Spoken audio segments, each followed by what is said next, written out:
Hello दोस्तों, नमस्कार। मैं राजेश, आप सभी को अपने राजेश अकेडमी में स्वागत करता हूं। चलिए आज हम लोग पढ़ते हैं साइंस, जो चैप्टर रहेगा धातु एवं अधातु।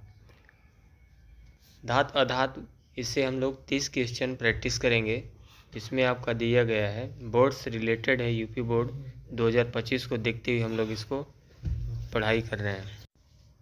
पहला क्वेश्चन दिया है, सीसा और टिन के मिश्र धातु को कहते हैं। तो इसमें जो सीसा है, सीसा और टिन, सीसा और टिन के मिश्र धातु को क्या बोलते हैं? सोल्डर बोलते हैं, पहला ऑप्शन में है। दूसरा है स्टील, तीसरा है गन मेटल, चौथा है उपधातु। तो इसको क्या बोलते हैं? इसमें आप कमेंट करके बताइए कौन सा विकल्प सही होगा। तो इसमें हम देखेंगे तो इसका क्या होगा। पहला, सीसा और टिन किसका मिश्र धातु होता है? तो सोल्डर का। तो ये आपका पहला आंसर हो गया, सोल्डर। दूसरा क्वेश्चन दिया है इसमें कि ग्रेफाइट होता है। ग्रेफाइट क्या है?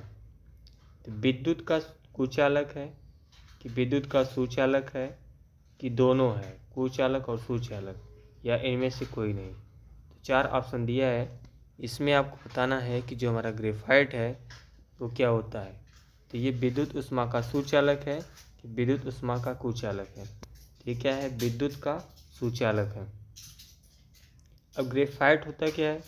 तो आप देखे होंगे दोस्तों, जो पेंसिल होती है, पेंसिल के बीच में जो ये राड लगा होता है ब्लैक सा, ये जो काला सा दिखता है, यही क्या है? ग्रेफाइट है। तो ग्रेफाइट क्या होता है? कुचालक, विद्युत का कुचालक कि विद्युत का सुचालक? तो क्या होता है? विद्युत का सुचालक होता है, ग्रेफाइट होता है। तो ग्रेफाइट क्या है? इसमें आपका ये विद्युत का सुचालक है, तब का इसमें बी ऑप्शन सही हो जाएगा। तीसरा क्वेश्चन दिया है इसमें, तीसरा क्वेश्चन दिया है, अधिकतर धातुओं के ऑक्साइड होते हैं। तो जो अधिकतर धातु होते हैं उनके ऑक्साइड क्या होते हैं? अम्लीय होते हैं, उदासीन, क्षारकी, कोई नहीं? तो धातुओं के जो ऑक्साइड होते हैं वो कैसे होते हैं? तो क्षारकी होते हैं। धातु के ऑक्साइड कैसे होते हैं? क्षारकी होते हैं। चौथा क्वेश्चन इसमें दिया है आपका, मैग्नीशियम सबसे अधिक अभिक्रियाशील धातु है। सबसे अधिक अभिक्रियाशील क्या है? धातु है। तो इसको आप नोट भी करते चलिए कि हमारा कितना क्वेश्चन सही हो रहा है।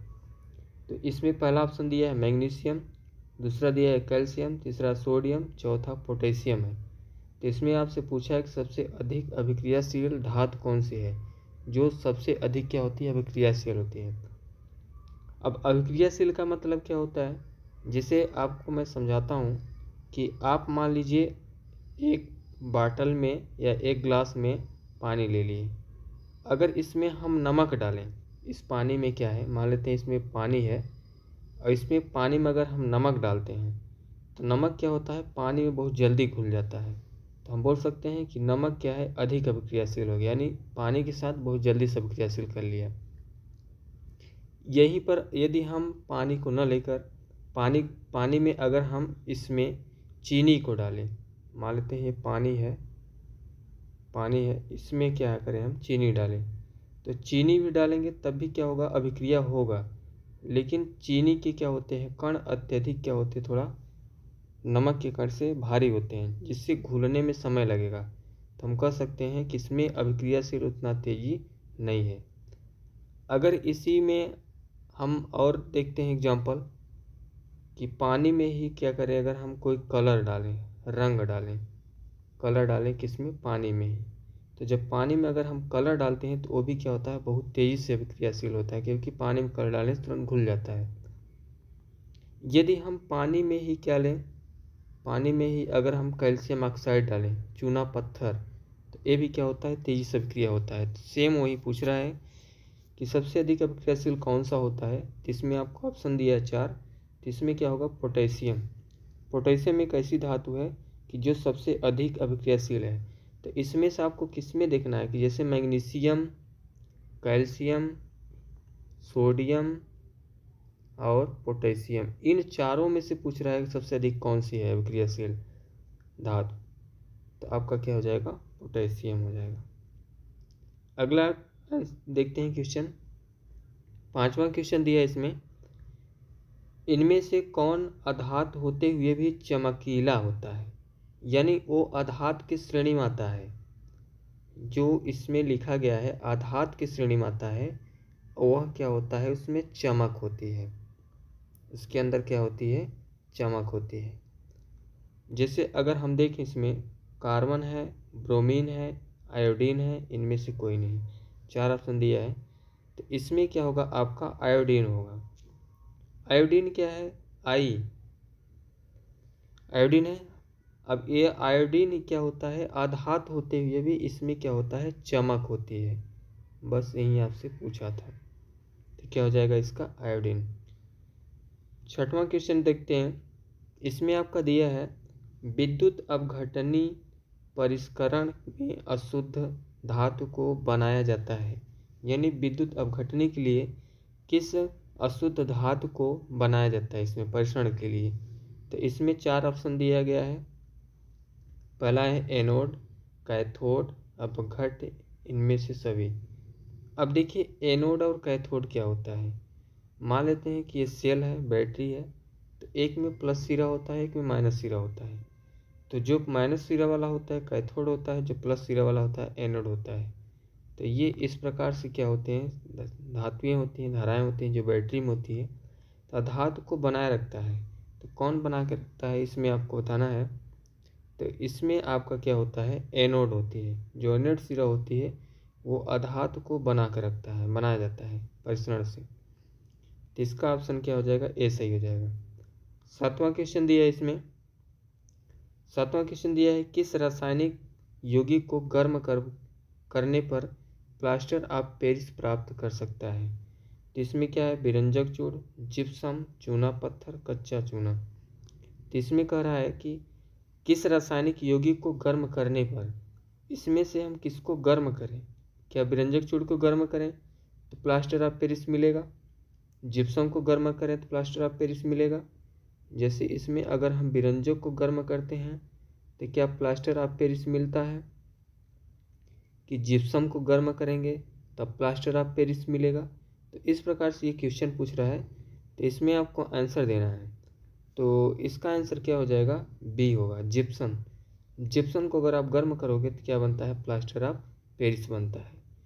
और इसमें हम लोग यूपी बोर्ड, जो आपका यूपी बोर्ड 2025 आपका जो बोर्ड एग्ज़ाम है, उस बोर्ड एग्ज़ाम को देखते हुए ये हम लोग प्रैक्टिस सेट कर रहे हैं। जो इसमें आपका 30 क्वेश्चन का प्रैक्टिस सेट है। यानी आप ये कह सकते हैं कि जो हमारा 30 क्वेश्चन है इस चैप्टर से, धातु अधातु में से 30 क्वेश्चन ये आपके बहुत इंपॉर्टेंट है। क्योंकि आपको भी पता है कि अगर हमारा एक चैप्टर से 30 क्वेश्चन नहीं आते हैं, एक चैप्टर से आएगा 2 ही 3 क्वेश्चन, तो इसमें से अगर 30 क्वेश्चन में से आपका 30 क्वेश्चन में से 28-27 सही हो रहा है तो आपकी तैयारी अच्छी है। और आप इसको नोट भी करते चलिए अपने कॉपी में, ये आपके लिए बोर्ड एग्ज़ाम के लिए बहुत हेल्प देगा। चलिए अगला क्वेश्चन देखते हैं, इसका क्या हो जाएगा, जिप्सम। 8वां क्वेश्चन आपका दिया है इसमें, निम्नलिखित में से किसे चाकू से काटा जा सकता है? तो चाकू से किसको काट सकते हैं, सोडियम धातु को, कैल्शियम, कॉपर, आयरन। तो देखिए आपका 4 ठो दिया है। पहला का रहा है सोडियम, तीसरा है आपका, दूसरा है कैल्शियम, तीसरा है आपका कॉपर, चौथा है आयरन। आयरन तो लोहा है, लोहा को आप तो चाकू से काट नहीं पाओगे, ये तो नहीं होगा। कॉपर भी क्या है, धातु है, इसको भी आप चाकू से नहीं काट पाओगे। कैल्शियम को क्या आप चाकू से काट सकते हो? तो कैल्शियम भी धातु है, लेकिन कैल्शियम धातु को चाकू से नहीं काट सकते हो। तो इसमें आपका क्या हो जाएगा, सोडियम। सोडियम एक ऐसा मेटल है, ऐसा धातु है जिसको हम चाकू से आसानी से काट सकते हैं। तो इसका आंसर क्या हो जाएगा, सोडियम। अब देखिए सोडियम होता कैसा है। तो सोडियम एक पनीर, आप देखे होंगे एकदम पनीर जैसा होता है। इसको आप आसानी से चाकू से काट सकते हो, इस चाकू से इसको आसानी से काट सकते हैं आप, इतना आसानी से कट जाएगा। तो इसका आंसर क्या हो जाएगा, सोडियम। इसके बाद अगला क्वेश्चन देखते हैं, 9वां इसमें दिया गया है। 9वां क्वेश्चन है, कि सबसे अधिक सक्रिय धातु कौन सा है? तो पोटेशियम, सोडियम, लोहा, तांबा। तो इसमें आपका 4 ऑप्शन दिया है। आप 9वां का कमेंट करके बताइए कौन सा क्वेश्चन इसमें क्वेश्चन का आंसर सही होगा। तो इसका सही क्या हो जाएगा? A option. सबसे अधिक सक्रिय धातु कौन सा है आपका? पोटेशियम है। तो ये पोटेशियम हो गया। 10वां क्वेश्चन आपका दिया है इसमें, लोहा एवं इस्पात को जंग से सुरक्षित रखने के लिए किस धातु की पतली परत चढ़ाई जाती है? तांबा, चांदी, सोना, जिंक। तो इसमें 4 ऑप्शन दिया है। अब बताइए कौन सा सही होगा इसका? तो 10वां का सही क्या हो जाएगा आपका? जिंक। जिंक एक ऑप्शन सही है। फिर इसके बाद हम लोग अगला क्वेश्चन देखते हैं। 11 नंबर क्वेश्चन दिया है इसमें, कौन आधातु कमरे के ताप पर द्रव है? क्या है? आधातु है।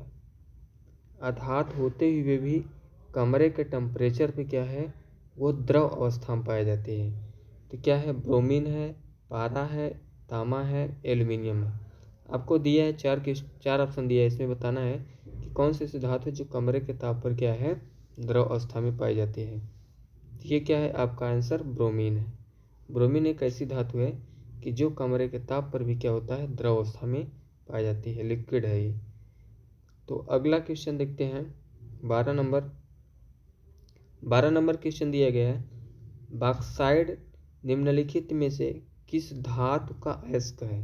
जो बॉक्साइड हमारा है ये किस धातु का अयस्क है?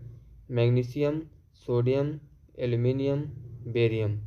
तो किसका ऑक्साइड का धातु है? तो ये क्या है? आपका एल्युमिनियम का।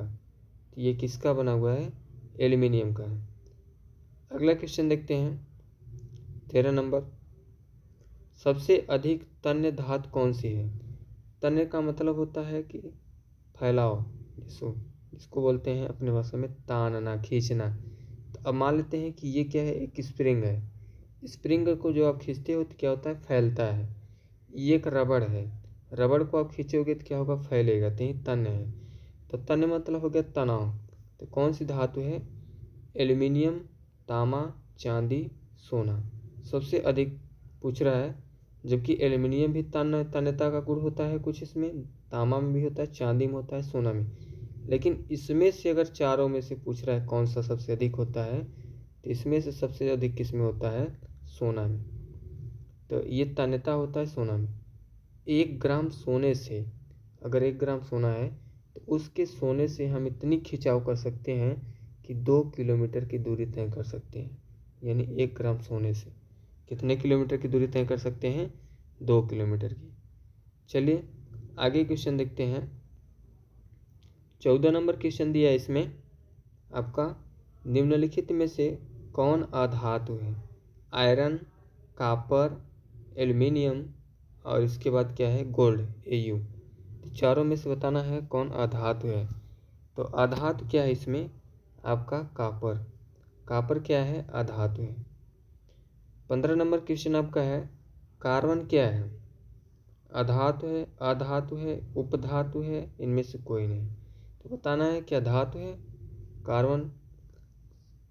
कार्बन क्या है इसमें आपको बताना है, जिसको कोयला बोलते हैं। कार्बन किस श्रेणी में आता है? धातु की श्रेणी में आता है क्या अधातु की श्रेणी में होता है? तो कार्बन क्या है? अधातु है। कैसे? कार्बन के परमाणु क्रमांक कितना होता है? 6। इसका आप इलेक्ट्रॉनिक विन्यास निकालोगे तो क्या आएगा? 2 4। इसका रूल है, नियम है कि जिन तत्वों के वायुकोश में इलेक्ट्रॉनों की संख्या 1 से 4 के बीच में आता है वो क्या कहलाता है? 1 से 3 के बीच में, वो धातु कहलाते हैं। तो अब इसमें बताना है तो ये क्या कहलाएगा? हमारा जो कार्बन होता है, कार्बन क्या है? एक अधातु है। अगला क्वेश्चन देखते हैं।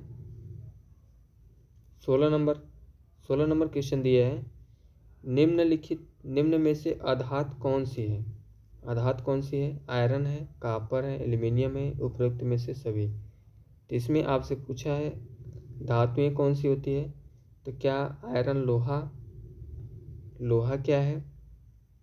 कौन सी धातुएं कौन सी है? लोहा धातु है, क्या कॉपर धातु है, एल्युमिनियम धातु है, या उपरोक्त में से सभी। तो इसमें आपको ये देखना है कि ये क्या है? आयरन भी धातु है, कॉपर भी धातु है, एल्युमिनियम भी धातु है, इसलिए इसमें तीनों धातु हैं, तो क्या हो जाएगा इसका ऑप्शन चौथा। मैं आपको बता देता हूँ कैसे अधातु है। आयरन का परमाणु क्रमांक कितना होता है 26, ये लोहा है। कॉपर की परमाणु क्रमांक कितना होता है Cu 29, ये भी क्या धातु है। एल्युमिनियम की परमाणु क्रमांक क्या होता है Al 13, ये भी धातु है। इन सब का आप इलेक्ट्रॉनिक विन्यास निकालोगे तो उसके हिसाब से क्या होता है, सबके वायु कोष में प्लस चार्ज आता है, और जिसमें प्लस होता है वो सारे तत्व क्या होते हैं, धातु होते हैं। तो इसका आंसर क्या हो जाएगा, उपयुक्त सभी। चलिए अगला क्वेश्चन देखते हैं। 17 नंबर क्वेश्चन दिया है, इसमें आपसे पूछा है शुद्ध धातु में धातु की सतह कैसी होती है। तो शुद्ध धातु जो चमकदार होती हैं कि रंग बिरंगी होती हैं, भद्दी होती हैं या पतली होती हैं। तो इसमें आपको बताना है कैसी होती हैं, तो ये क्या होती हैं, चमकदार होती हैं। 18 नंबर क्वेश्चन इसमें दिया गया है कि ब्रोमीन अधातु की अवस्था होती है। तो जो ब्रोमीन होती है धातु, उसकी अवस्था कैसी होती है, तो इसमें आपको बताना है द्रव होती है। तो इसका आंसर क्या हो जाएगा, द्रव हो जाएगा। 19 नंबर क्वेश्चन देखते हैं। 19 नंबर आपको क्वेश्चन दिया है कार्बन कौन सा अपरूप कठोरता होता है। तो कार्बन क्या है हमारा है, कार्बन इसमें हीरा है। तो कार्बन का अपरूपता क्या होता है, हीरा होता है। 20 नंबर क्वेश्चन देखते हैं, इसमें आपका दिया है सल्फर के अयस्क का क्या नाम है। तो जो सल्फर होता है S16, इसके अयस्क का क्या नाम है। तो सल्फर के अयस्क का क्या नाम है, सल्फाइड है। अब देखिए अगला क्वेश्चन देखते हैं। 1 ग्राम सोने की कितनी लंबाई, 1 ग्राम सोने की कितनी लंबाई की जा सकती है, ये पूछ रहा है। तो 1 ग्राम की सोने से कितनी लंबाई, 2 किलोमीटर, 5 किलोमीटर, 4 किलोमीटर, 6 किलोमीटर। तो एक सोने की लंबाई से कितने किलोमीटर की दूरी को तय किया जा सकता है, 2 किलोमीटर की दूरी।